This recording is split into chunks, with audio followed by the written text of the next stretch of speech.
আসসালামু আলাইকুম। আপনাদেরকে কি বলবো, বলার কোনো ভাষায় নাই যে জায়গায় আজকে চলে আসছি লেবাননের আল আরেজ নামে একটি জায়গায়। সেখানে আসি নিজেকে অনেক অনেক খুশি মনে হচ্ছে। কারণ হচ্ছে এখানে আসি বরফের রাজ্য, এক কথা বললে চলে যে বরফের রাজ্যে আসছি। তো সুইজারল্যান্ড। এটা কিন্তু আল্লাহ তাআলার একটি সৃষ্টি।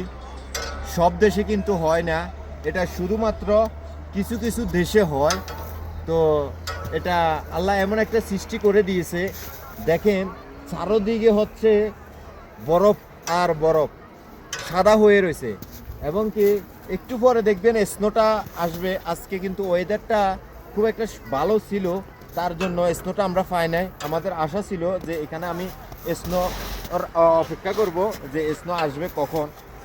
আসলে দেখেন উপরের দিকে একটা জিনিস খেয়াল করে দেখেন, যেভাবে আকাশ থেকে বরফগুলো আসতেছে এগুলো কিন্তু দেখা যাচ্ছে আপনার, অনেক সুন্দরভাবে দেখা যাচ্ছে। এবং কি আমার চারোপাশে শুধু সাদা সাদা, আর কোনো কিছু দেখা যাচ্ছে না।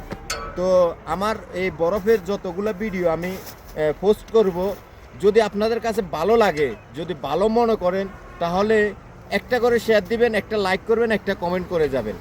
ধন্যবাদ আপনাদেরকে যে আমার ভিডিওটা দেখার জন্য। আল্লাহ হাফেজ, আসসালামু আলাইকুম। শিপলু খান, লেবানন।